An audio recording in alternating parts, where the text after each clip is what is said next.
Hello and welcome to Bobby Reviews. In today's video, I'm going to be going over how to write great emails. In previous videos, we covered how to collect email subscribers, how to start building your list, and how important it is to start making a list of your own. So in this video, we're going to be covering actually writing emails and how to go about writing great emails. So once we start building our list and we need to start nurturing them, we need to master this art of writing great emails. We have to know how to make great subject lines, how to make great sentence openers, and it's just a new art that we have to really master in order to be successful. Okay, so once we've decided we're going to write an email or a sequence of emails, we have to be organized in what we're doing. We don't just sit down, write an email and send. There's a few steps we have to go through to make sure that we produce good quality emails at the end. So let's go through the steps. So we're going to decide from the beginning, what is the purpose of this email? Each email has to have its own specific purpose. Some emails are to teach something. Some emails are to get your subscribers to click on a link. Some emails are to forward your subscribers to a blog post or a video that you just produced. Some emails are to sell a product. So right from the offset, we have to decide what is going to be the purpose of this particular email. Then we're going to decide what type of content will best achieve that goal. Then we're going to write down the major points that we want to go over in the email. We're not going to write anything too polished. We're just going to jot down ideas. Then we're going to create a strong subject line. Then we're going to write the actual email. We're going to make sure we have a strong sentence opener. We have to make the connection to our offer or the purpose of the email towards the end. Then we're going to edit the email for its final polished edition. So once we've decided what is the purpose of the email, is it to share a piece of content? Is it to get our subscribers to click a link to a blog or video or our social media page? Is it to teach something? Is it to promote a product or make sales? So once we've decided the purpose of the email, we now decide what type of content will be best to achieve this goal. For example, a product review may be best if we're trying to make a promotion of a product, if we're trying to sell something. Doing that in the form of a product review, that might well suit our aim. Or we can do a product comparison, where we compare the product we're promoting with a similar product in its field. We'll also think about, are there a list of items, steps, resources that could help somebody get started? We might produce a how-to article, a tips or list article, or a story or some kind of illustration. So a product review or a product comparison may be very well suited to where we're trying to promote or get sales for a product. A how-to article might be good when we're trying to teach our subscribers something. The same goes for a tips or list article. That's another way of teaching our subscribers something. Then we can go to telling a story or an illustration or a lesson. So once we've decided the kind of content that will be best to achieve our goal for our particular email, we now move on to writing down the major points of the email. So we're going to start by writing down really anything that comes to your head. Think of your hook, the few points you're going to cover. You're going to think of maybe the conclusion you're going to have at the end and the call to action that you're going to use. For example, you want to lead your subscribers to your blog post. You're going to write, click here to read rest of article, or click here to watch the rest of the video. So you can just write the beginning, write a few points, and then write down how you're going to conclude. So that's the bones of the email. Then afterwards, we're going to start filling it out with substance, the meat of the email. You will think of how you're going to connect your hook to the call to action at the end. So whatever you're saying, whatever you're telling, you're going to somehow find a way to link it to the call to action at the end. For example, so this is what you learned. So from this mistake, you learned this. So this is how I discovered I must do something this way. This is the moral of the story. You will not necessarily say, well, that's the moral of the story, but you will explain it through your words and then link it to the call to action at the end. Then you decide, is there any way to support or prove what you're saying? For example, if you're saying to your list, if in the email you're writing such and such, you want to see if there's any way, let's say for example with testimonials, you're telling your subscribers in the email that such and such is a fact. Do you have anything that you can use to back that up? Is there any statistics that you have, scientific data, all depending on your niche? You could have maybe testimonies, statistics, data that can back up what you're saying. And again, to illustrate what you're saying, stories and case studies are very good. You're also going to have to create a strong subject line.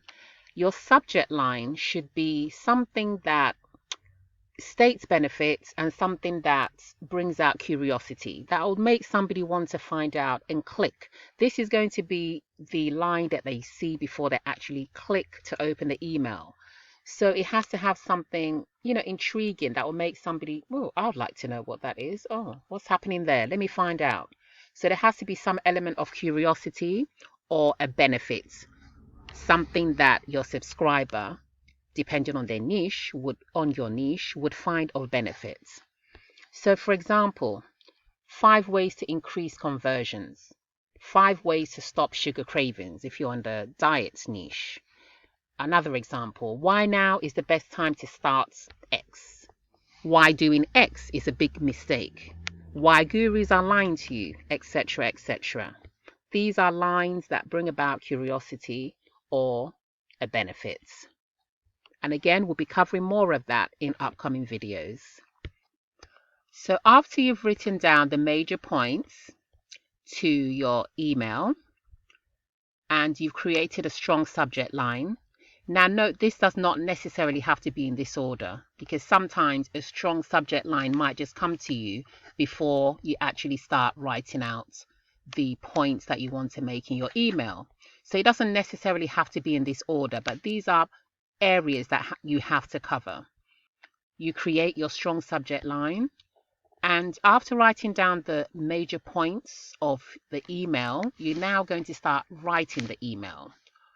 So again, don't edit at this point, just write. So you've written you've written out the bones, the major points to the email.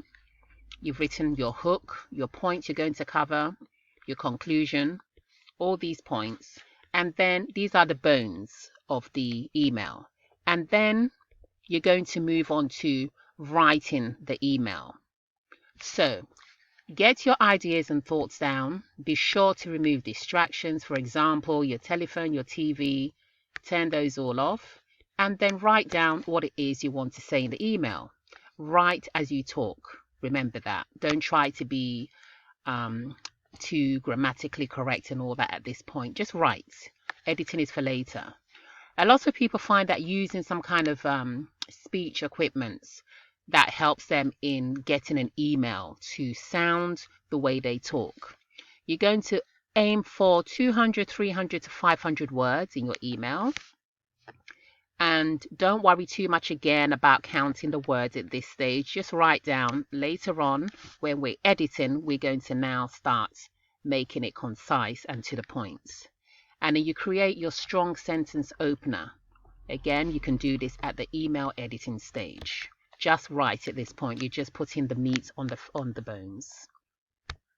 So once you've got your email written down, still in the rough edition, we now go to making the connection to our offer or the purpose of our email.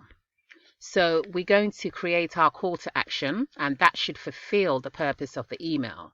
So if, for example, you want them to click on a link, the call to action is going to be check it out here, obviously hyperlinks to wherever you want them to go.